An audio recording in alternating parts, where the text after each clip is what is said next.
son una combinación clave. 9:04 a.m. Sigues en combinación clave. Recuerda, partimos el programa a las 8 de la mañana. Esto es para los que se vienen sumando. Antes era de 9 a 11, ahora es de 8 a 11. A las 8 en punto la editorial. Estamos con Fernando Paulsen todos los días, de lunes a viernes en el combinación clave. Fernando Paulsen abría el programa hoy día haciendo una editorial respecto a Donald Trump y proyectando, haciendo una comparativa además, una comparación con nuestro país. Vamos a hablar de Donald Trump hoy día en el escenario internacional. La interpretación o la mirada que hacemos de Chile. Hubo declaración conjunta entre la presidenta Michelle Bachelet y el presidente argentino, que vino una actividad muy precisa hablando de la manera en que el continente va a mirar estos intentos de proteccionismo que ven desde el gobierno de Donald Trump. ¿Con quién estamos para conversar? Con Renato Garín, ha sido panelista de Radio La Clave mucho tiempo. Él es periodista, pero es periodista, Renato, también. Magíster en prensa escrita. Periodista, abogado, profesor de la Escuela de Gobierno de la Universidad de Chile. No voy a seguir con el currículum, que es muy extenso de Renato, porque estaríamos en la mitad del bloque. Y además es el autor del libro que trajo uno de regalo. Déjame mostrarlo un poquito, Fernando, aquí al streaming. El Lobby Feroz. Hemos hablado del libro también. Título, ¿no? El Lobby Feroz y la Sociedad de las Influencias. Traje uno para el sorteo, doña Beatriz. ¿En serio? Sí. ¿Para sorteo, para regalo, digamos? Claro, porque uno es para Paulsen y el otro es para la gente. Muy bien. Entonces pongan un hashtag y lo sorteamos ahí por el Twitter. ¿Viste? Yo parto de la base que tú ya tienes el tuyo porque tú prologaste. Sí, Claro. sí, yo lo tengo. Es parte del éxito que tenemos, de hecho. Lo leí cuando estaba anillado, todavía no estaba impreso. Así es que, bueno, es súper interesante el libro de Renato Garín porque es el primer libro que se hace respecto al lobby en Chile. ¿Quiénes son los lobistas? ¿Cómo se formaron? ¿De dónde vienen? ¿Qué significa el lobby?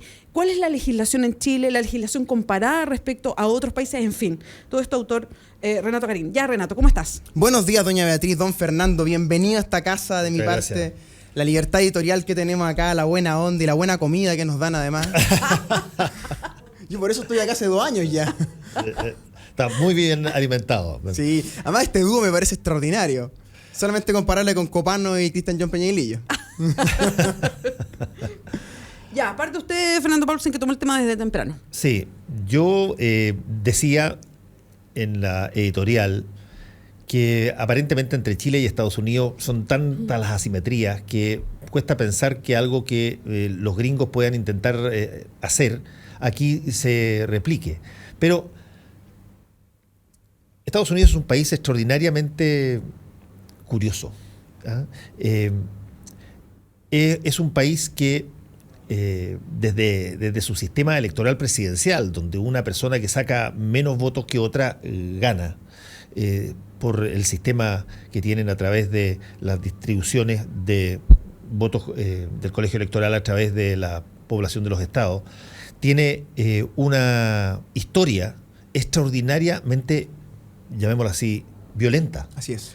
Es un país extraordinariamente violento. Tiene una épica maravillosa respecto de su independencia, la creación de la Constitución, en los federalistas.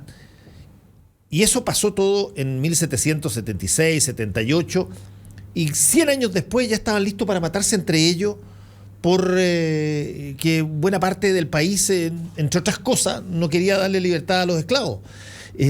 Tiene estadísticas altísimas de violencia y eso genera que cuando las cosas no le van bien a Estados Unidos, aparecen personajes que históricamente han habido varios candidatos, este es el que ganó, pero han habido muchos candidatos parecidos a Trump con anterioridad que intentan establecer a Estados Unidos como una especie de país elegido por Dios para encabezar básicamente todo movimiento virtuoso en el planeta. Pero pasó, está Trump ahí. Y yo decía en la editorial que cuando tú tienes una mayoría en contra, por lo menos en términos de voto, Estados Unidos es la sociedad civil organizada, a mi modo de ver, más importante del mundo. Es increíble la cantidad de cosas que un norteamericano promedio está vinculado directamente. Claro. Y por lo tanto tienen una historia de, llamémoslo así, salir civilmente, de enfrentar cosas con las que no están de acuerdo. Lo hicieron en los derechos civiles durante la época de Kennedy, antes Nixon. Lo hicieron cuando tuvieron que impulsar una decisión que era brutal en ese momento del presidente Kennedy de integrar los colegios. Claro. Fíjate que los colegios se integraron en algunos estados metiendo niños negros en un bus, parapetándolos por todos lados por militares y metiéndolos a los colegios porque la población blanca alrededor del colegio, padre, madre, lo repudiaba. Así se hizo forzosamente la integración. Entonces, saben los norteamericanos que el ciudadano tiene poder y lo van a usar para resistir civilmente. Y una de las cosas que van a usar, porque eso son expertos en eso, es salir a la calle. Y van a salir como salieron al día siguiente de la inauguración de Trump. Y eso va a generar, creo yo, una revisión del ciudadano movilizado. Cosa que aquí causa escozor, porque aquí lo que se quiere es que las cosas sucedan, ojalá bajo cautela, consensos, acuerdos de cocina. Claro. Y por lo tanto, Estados Unidos va a ser un modelo muy interesante para ver cómo la sociedad civil se enfrenta a unas medidas que se consideran extraordinariamente atentatorias contra los valores clásicos democráticos de Estados Unidos. Y yo creo que va a ser un espectáculo para mirarlo muy bien y estudiarlo muy bien. Ahora, es un espectáculo doble, porque por un lado tenemos el fenómeno de Trump.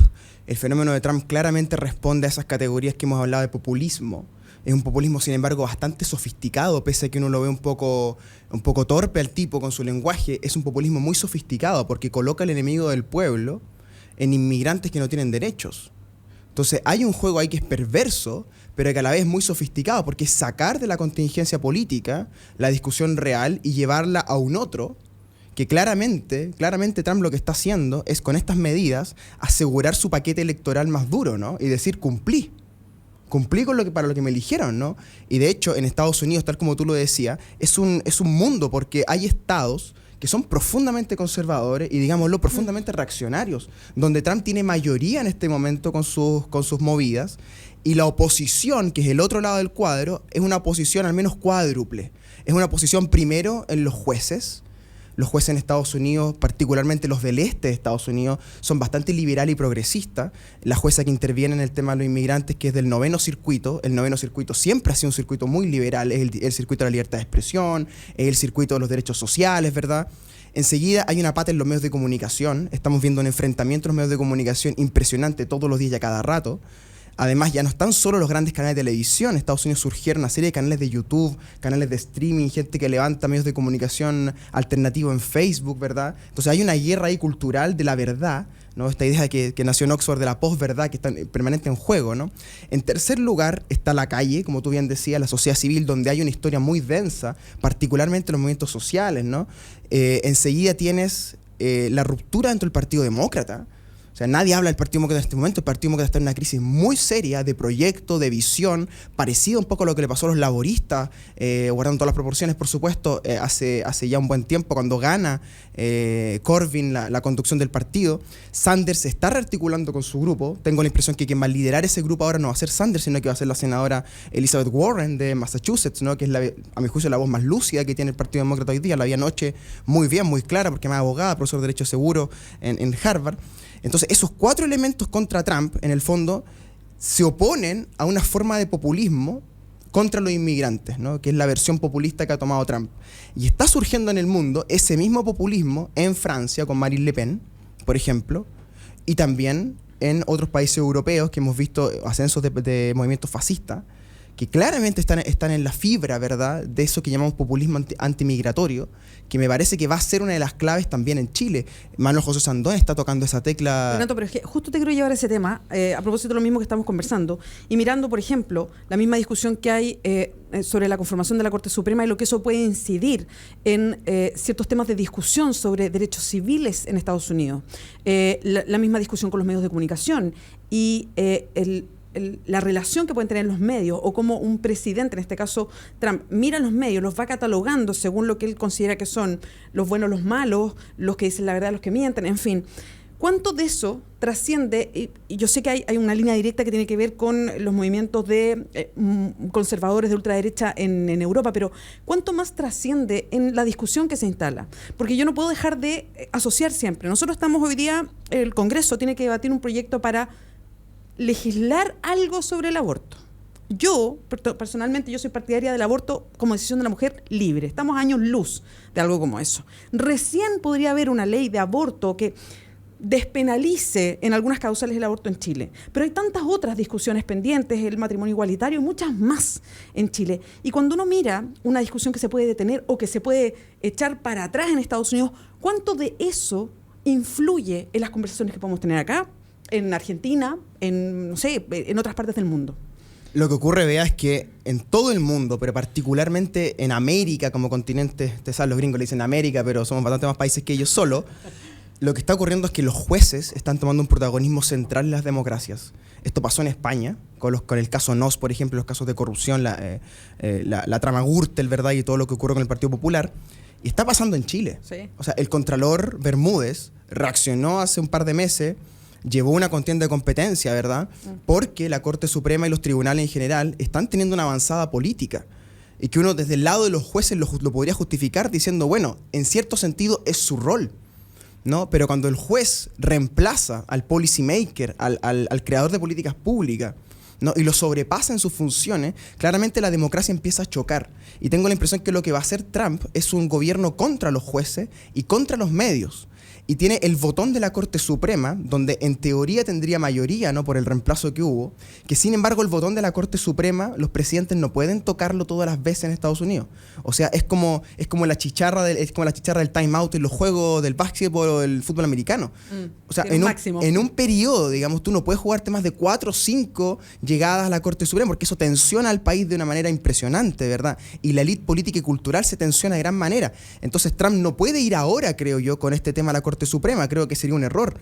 Tengo la impresión que su jugada va a ser más bien por la vía administrativa y tratar de llevar por la vía administrativa el tema de los inmigrantes. Y creo que se va a guardar para otros temas más serios, creo yo, el botón de la Corte Suprema. Y lo que ocurre en Chile es que estamos viendo un ascenso del gobierno judicial, a veces incluso empujado por fuerzas progresistas. Porque cuando discutimos sobre el derecho a la educación, por ejemplo, que al menos yo estoy de acuerdo que tiene que ser un derecho social, y la discusión siguiente es, bueno, ¿cómo garantizamos ese derecho? Muchos piensan, bueno, que hay una acción constitucional o un recurso de protección, ¿verdad?, para ir ante un juez y reclamar mi derecho a la educación, ¿cierto? Pareciera lo lógico. Sin embargo, cuando uno mira el caso de la ISAPRES, por ejemplo, el caso de alza de plana de la ISAPRE, uno diría, mira, cuidado, que podemos terminar con 10.000, 15.000 estudiantes recurriendo a jueces, ¿verdad? Y en la práctica estamos sacando de la esfera de los alcaldes la educación y la salud a la esfera de los jueces. Lo que es complejo desde el punto de vista democrático, le quiero los poderes, porque la judicatura, en su diseño original, digamos, a la Montesquieu, no está diseñada para procesar el conflicto político en su interior. A diferencia, en cambio, del common law, que sí tiene una historia de conflicto político, lo que decía Fernando, es digamos, 3/4 mérito del presidente Kennedy y también de cortes progresistas, que dijeron, Roe versus Wade, por ejemplo, que dijeron, oye, cortémosla, o sea, los niños negros no pueden seguir segregados y son los jueces los que empujan las decisiones, apoyados por supuesto por el gobierno federal, pero son los jueces los que empujaron la decisión. Los jueces hoy día en Estados Unidos, tengo la impresión, sobre todo los del este de Estados Unidos, tienen en su mano la custodia de la Constitución y la custodia de la cultura política de Estados Unidos, lo que es bastante serio.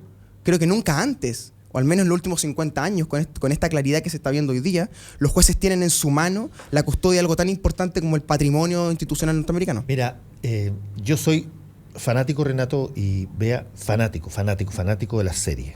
Yo te puedo ver 6, 7 series simultáneamente. Categorizo series por tema, por situaciones distintas. Hay una de las categorías, yo le llamo la categoría del Walking Dead, y que consiste en lo siguiente.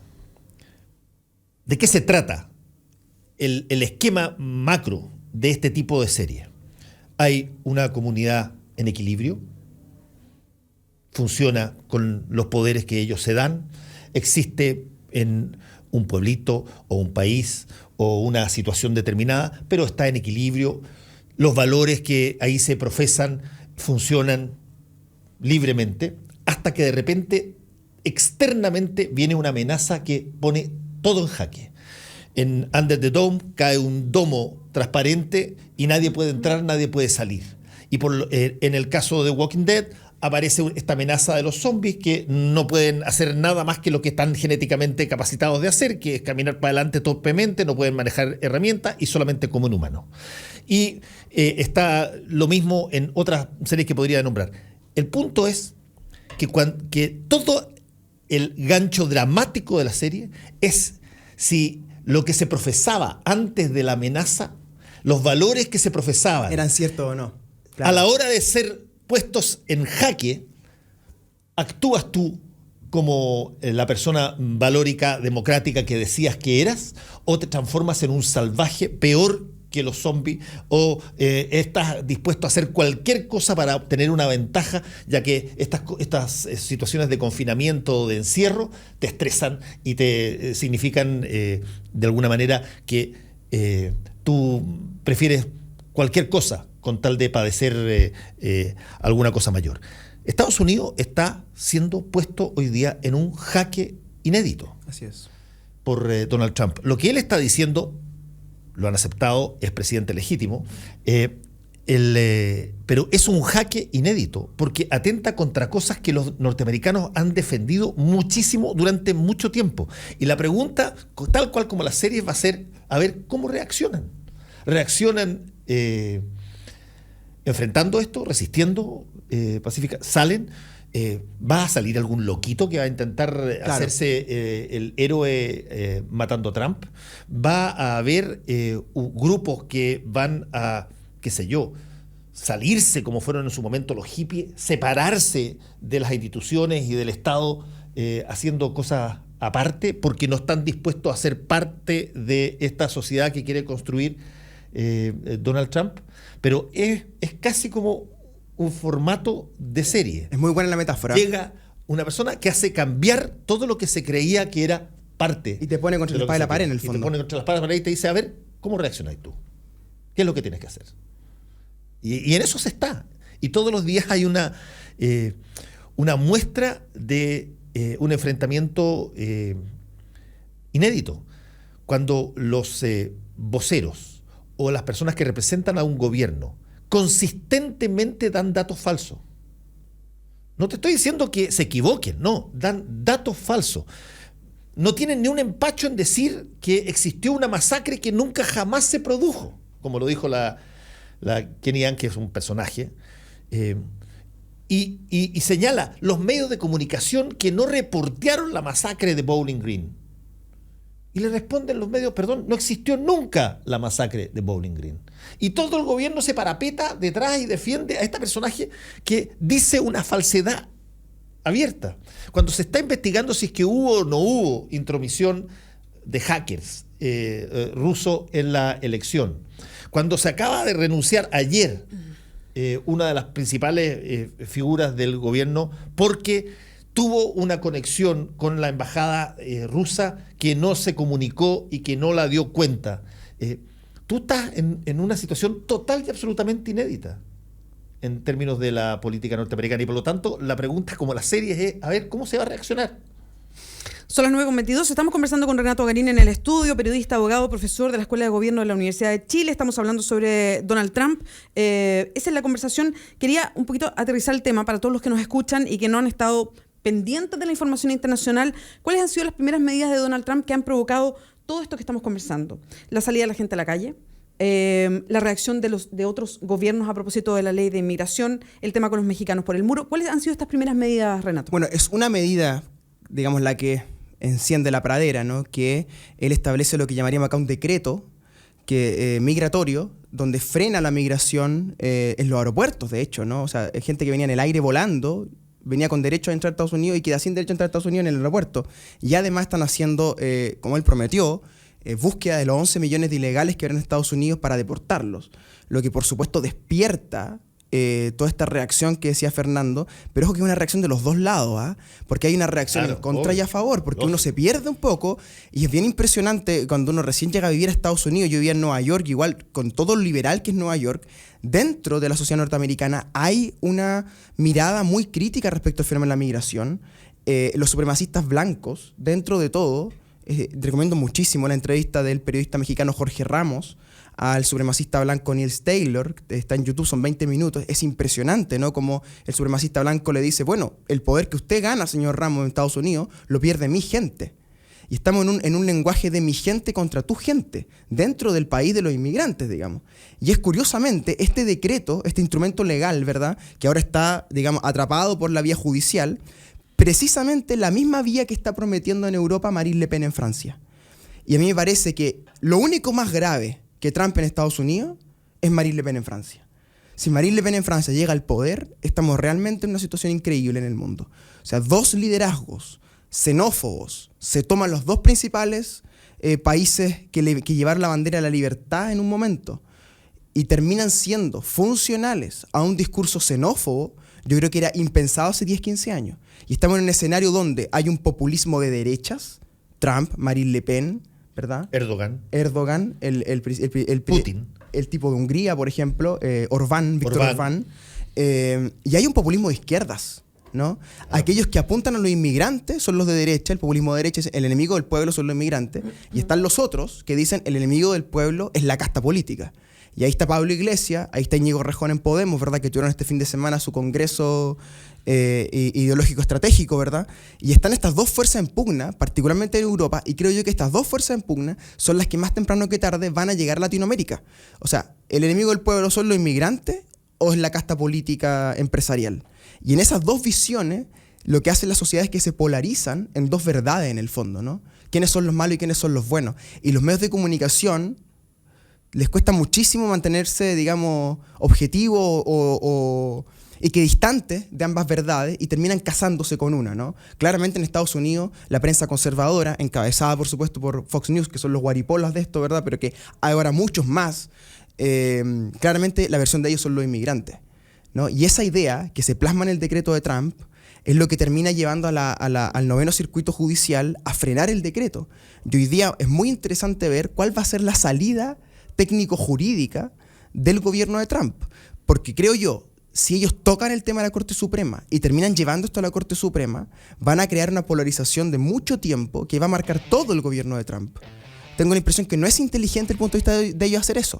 Quiero preguntarles a los dos, a Renato y a Fernando, porque los dos han estado lo mismo, han vivido mucho tiempo en Estados Unidos, han estudiado ya, tienen este feeling de lo que pasa con Estados Unidos.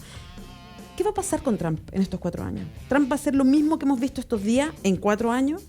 ¿Esto es una reacción porque recién asumió, entonces está poniendo todas sus cartas sobre la mesa rápido y después la cosa va a ser más, no sé, plana? Mira, yo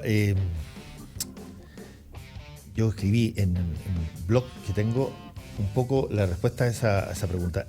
Para eso hay que entender un poco por qué gana Trump. Contrariamente a lo que se cree, Estados Unidos, por la vastedad que tiene, por la cantidad de diversas facetas humanas que incorpora, tú tienes una serie de situaciones distintas. Él apela a algo que los norteamericanos suavizaron a través del lenguaje durante mucho tiempo. En la época en que yo estudiaba, todavía había personas que trataban a los negros de niggers en la calle y en la tele. De pronto, todos fueron afroamericanos. De pronto, todos fueron asiático-americanos. Las cosas se mantenían reguladas a través del uso del lenguaje, pero en la casa, a la primera de cambio, los tipos seguían teniendo este rencor contra el distinto, contra el diferente. Lo que hizo Trump, usando una época, un momento histórico donde la globalización ha terminado en esta amenaza de extranjeros llegando a mi país para atacarlo, entre comillas, lo que ha hecho eso es que él les ha dicho, oye, yo apelo a lo que ustedes conversan en su casa, no a lo que dicen cuando les ponen un micrófono para la tele donde tienen que ponerse políticamente correctos. No, yo apelo a lo que realmente sienten en la guata y en eso tuvo los votos. Claro. En muchos estados, en estados increíbles. A mí me sorprendió escuchar a ciudadanos cubanos que habían arrancado de la isla y se habían hecho posteriormente americanos. Habían sido inmigrantes que llegaron a través de las diferentes leyes que beneficiaban a los cubanos que se arrancaban de la isla de Cuba, decir que no querían que llegaran más cubanos porque les quitaban la pega. Lo que sirvió para ellos ya no le sirve a nadie más. Y eso lo decían abiertamente en la convención de Donald Trump. Decían, yo soy latino, yo vine acá, pero ya no quiero que vengan más porque nos quitan la pega. Porque ahora es distinto el que está allá. Y yo decía, pero hombre, tú debieras ser el modelo de que esas cosas deben ser. No, los tipos decían, no, para mí vale, para el resto no. Y esa situación es muy... Los gringos tienen un tema, es primal, me encanta, es primogénio, sale de la guata. Y él apeló a la guata. Cuando él dice, hagamos que America first, yo lo puse ahí un poco en tono de sorna en Twitter. Yo dije, este señor está haciendo dos cosas que fracasaron brutalmente en América Latina, que fue el camino propio y la sustitución de importaciones. Claro, exactamente. Pero el America First es una cosa extraordinariamente potente en una serie de estados y ante una serie de personas que es visceral, dicen, no es racional. Nosotros no queremos... fuimos bonitos, inmigrantes, la Estatua de la Libertad, llegaban los barcos, está bien, 2 guerras, pero ¿sabéis qué? Parimos aquí. Aquí se para. Yo estoy dentro, los otros no. ¿Y con esto los 4 años? ¿Le alcanza para los 4 años? Yo tengo la impresión que la única fuerza real, y lamento sonar tan cínico, la única fuerza real que puede parar a este caballero es el capital financiero. Y hoy día el capital financiero está feliz. Es increíble, o sea, estamos todos preocupados del devenir de la democracia más importante del mundo y el capital financiero está feliz. Que cuántos cementos está entrando a Estados Unidos, que el cobre chileno, que cuántos puentes, que cuántos caminos, que Wall Street, que el Fondo Monetario Internacional. No hay nadie triste de ese mundo. No hay ningún banco preocupado. Y esto es muy sintomático. Claro, los bancos, en términos genéricos, en Estados Unidos no deberían preocuparse nunca. No, nunca. Son siempre los primeros que zafan y siempre los primeros que reciben. Pero es bien sorprendente, ¿no? Que sabemos de hace poco. Es bien sorprendente que el capital financiero es el más contento de todos. Entonces yo tengo la impresión que mientras él sienta que tiene a Wall Street detrás y que los números están yendo bien, él se va a cuadrar con su estrategia más dura. Y su objetivo muy claro en este momento, me parece, en estos primeros 3 meses, es asegurar su piso electoral para reelegirse presidente de Estados Unidos. Y él es un gran especulador.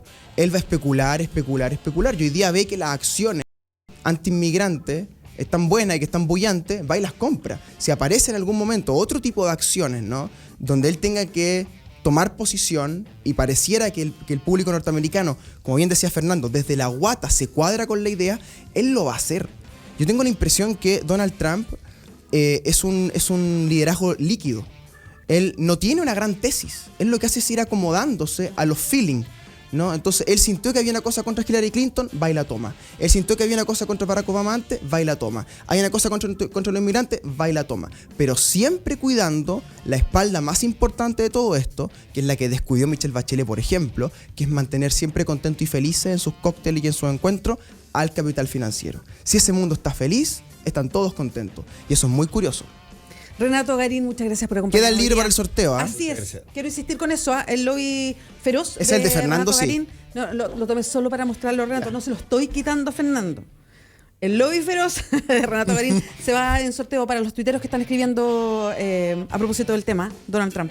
Muchas gracias, Renato. A ustedes, por favor. Nos vemos el próximo martes. Nos vemos. 9:32. Tortellini y crepe, tartaleta o cuchuflí. No importa lo que comas, vive un verano TC pagando todo con TC. Usa Visa, Mastercard, Magna, American Express, Diners Club, la forma inteligente de pagar. El secreto del buen ceviche es secreto peruano sour. En su variedad de limón, maracuyá, amaretto sour y para los que quieren cuidar la línea, el nuevo secreto peruano cero. El primer y único sour sin azúcar. Secreto peruano sour, el secreto del sour peruano.